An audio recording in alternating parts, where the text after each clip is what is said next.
So I had dinner with him. And as we were talking about a lot of things, I handed him one of our flyers. And he saw the flyer, and he saw the little thing at the bottom, and he said, "Whoa, where did that come from? That you can't bring guns in this building. Where did that come from?" And I said, "Well, that's what we were told by the management of the fair." And he said, "Well, that's not right." He said, "I've been under sheriff. I've been in the force a long time. I think I know the law." He said, "Let me do some digging on this. Let me check this out." And on his own, I mean, I didn't ask him to do this. I didn't even know that he would notice it or make any comment about it one way or the other. As far as I was concerned, it was just accepted thing. That's the way it was. He said, "Well, let me check on this." So he did.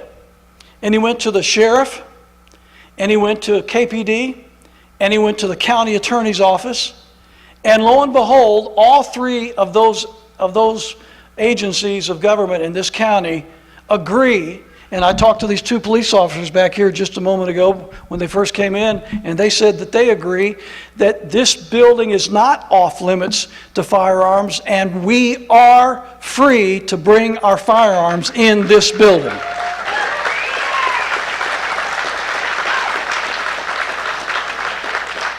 So I want Jordan to come and just say a couple of words. Would you come to the platform and say a couple of things? And I want you to give this guy, I'll tell you what, this guy showed me something. Not only did he notice that our rights were being violated by this supposed law or ordinance, which wasn't true, but was assumed to be true because people were saying it. And I'm sure there are many of you assumed that that was true. You've been told that many times before tonight. Not only did he recognize that this wasn't true, but he decided on his own volition to actually get involved for the people of this county and for the Constitution of the United States, and specifically for our Second Amendment liberties under the Constitution. And he went to the top and he got it settled across the board, countywide, regarding our rights as Flathead Valley residents and as American citizens. And I got to tell you, I love this guy, and I want him to say a few words, and thank you very much. Give Jordan a good hand.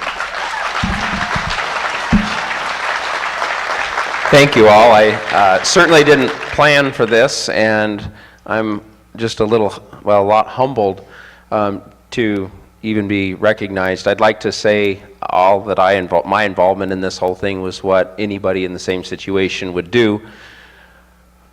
But I guess we know that that's not really true. Maybe they wouldn't know how, and as we talked earlier, perhaps would feel that somebody else should do that. And I've spent a career, I'm proud to be a candidate for Flathead County Sheriff this year. I appreciate this opportunity to even share with you a little bit about my heart. But what I do love is I love local government, and I love Flathead Valley. I love Montana. And above all, I love our Constitution, because we know where we stand. I've been sharing, I've had an amazing life as I've grown up, and I was taught early on to love God, guns, and freedom, in that order.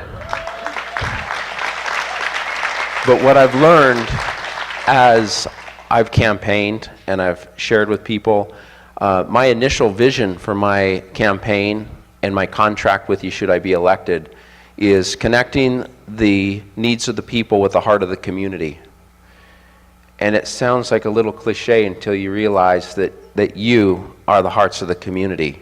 Our fathers, our mothers, our teachers, our students, our leaders, our followers, our soldiers, our protectors, our doctors. That's the heart of the community, and may we never forget it. And as we come here to celebrate Patriots Day, I have goosebumps. Because if you've ever Googled Patriot, somewhere along the line it became a word that had some political or negative or aggressive connotations. But the Latin root word for patriot is pater or petar, which is father.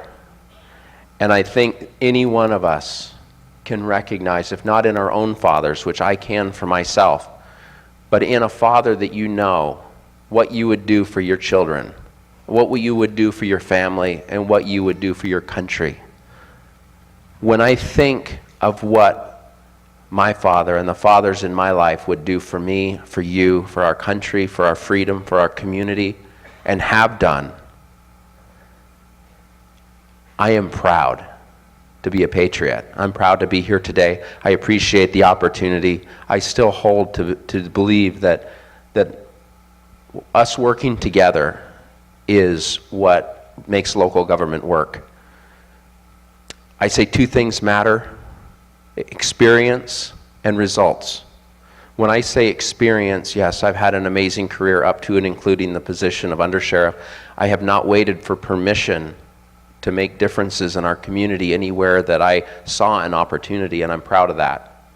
But more importantly than that, I built relationships and relationships and relationships all across the state and the country.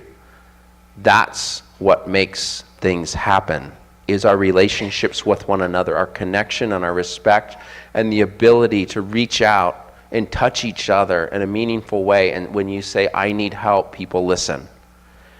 Results, because they're often harsh and always fair.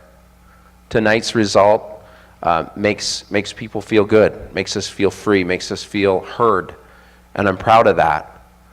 But we must produce results every day, and if local government doesn't produce results for us and we don't feel that we're being represented, then we begin to experience a wedge that's driven between us and them, and may we never feel or experience the isolation that begins to creep into our lives. So I appreciate you all being here today. You being here, you being connected and being present and standing for what you believe is what keeps that from occurring. We stay on the same page, we stay connected, and I know, I promise, and as he well knows, he has access to me, you have access to me. And it's not because I just decided to be sheriff. There's many of you in this room that have met with me in my office, met with me in a restaurant. We had nothing in common when we sat down together, but we had a lot in common when we left. That's what I find over and over again, and you'll find that here tonight. Thank you for the opportunity and the honor.